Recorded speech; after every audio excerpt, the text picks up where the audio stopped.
Alright, hopefully we're going to finish this room today. The other end's already done. We're going to work on this end. And I've had a fan here helping me all day, so it's been a huge help. Let me show you the fan. There's the fan. Kind of noisy, but a big help. It's humid here today. I don't know how hot it is, but it's humid. Let me quieten this fan down and we'll finish this room up, I hope. Now, like I said, this end's all buttoned up. Got all the screws in it. Need to clean a little bit of butyl up and run a bead of silicone on my gear tracks and that H column. But this end's done. All the screw holes and everything pretty much lined up. This end, not at all. None of the screw holes are going to line up.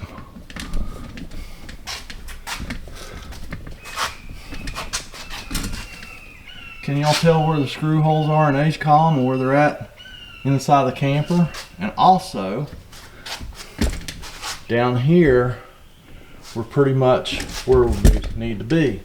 But up there, the H column is in quite a bit.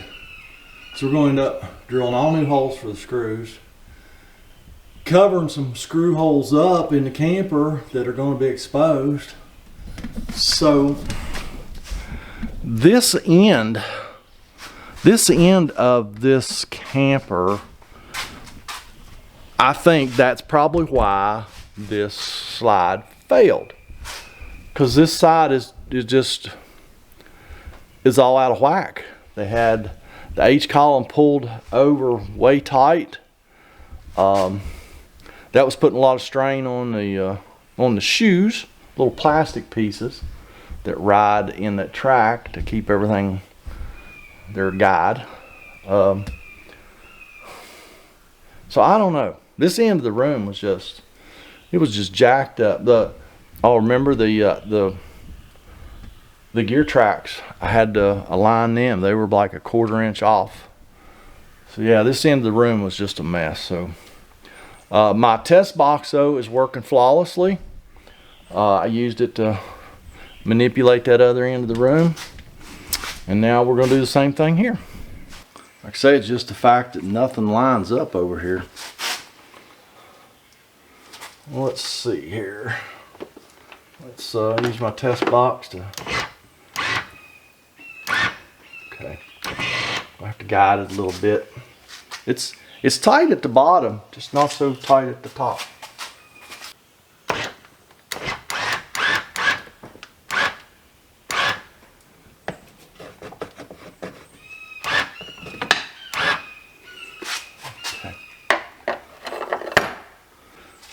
Like I say, this end's really tight. The other end, I mean, it just went right in.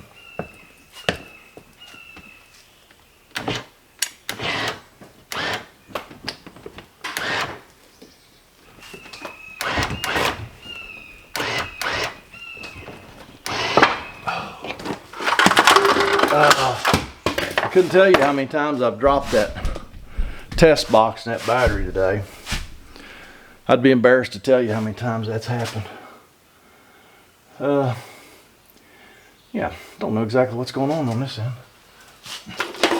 This end has just been the trouble child, I know that.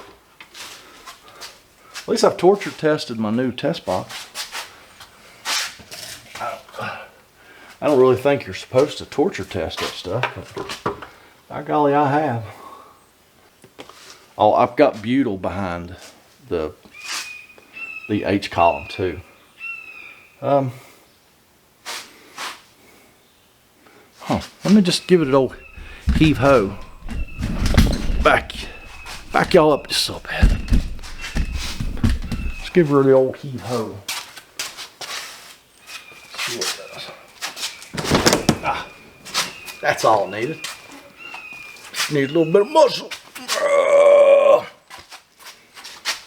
Okay. Well, hey, it's not as bad as I thought. Let me show you. I think you can see where the old one was at, where the new one was at. So like I say, it's not near as bad as I thought, but none of the holes lined up. So yeah, let me get my screws in there, and then I'll figure out what our next step is. I gotta turn my fan back on, I know that. We're gonna go ahead, oh man. We're gonna go ahead and just basically get the room in time before I unhook my test box. So I need to go out. I got all the screws in. Need to go out about 1.5 inches. Let's go right. Let's see. Got to hook. Got to have the battery hooked up. Got to turn the battery on. Yeah. 27.5 roughly. Okay. She's basically in time. We'll finish timing it once I get completely done. What I'm gonna do right now is I'm gonna go down to the house and take me a nice long lunch break. So come back, finish getting my screws in that gosh, I gotta go eat lunch. I got more screws to get in the S track, or the motor track, gear track, that's what they call it. Because it was inside. So once I get my test box unhooked, get the motor lead, the motor harness plugged back in the motor controller, and I'll run it in, finish getting my screws in. I got to go eat. I think I'm having brain farts, so I got to go get something to eat. Y'all hang in there. Be back.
Alright, well there you have it. I'd never done that job before. I'm sure the second one would take me half the time. It was not that bad a job. This room being disconnected on one side for so long, so floppy, I mean, it seems okay. I don't know, that weird noise that you heard was the lower valance under the room. I guess where everything's sagged, that valance is just too tall. It's rubbing on the floor. So I don't know, I might just cut it off a 1/2 inch or something. I don't know. I might just take it off and tell him it rubs the floor too hard. It's probably not a good idea to leave it. So, I don't know. It's been off for Lord knows how long. So I don't know. Anywho, would I do this again? Yeah, I think I would, as long as it was small enough to go in the shop here. The shop's only 30 feet deep.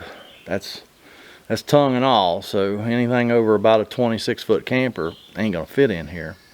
I'd never try and do this out in the field, but I do suggest, if you ever need to do this, when you order your H columns from Lippert, go ahead and get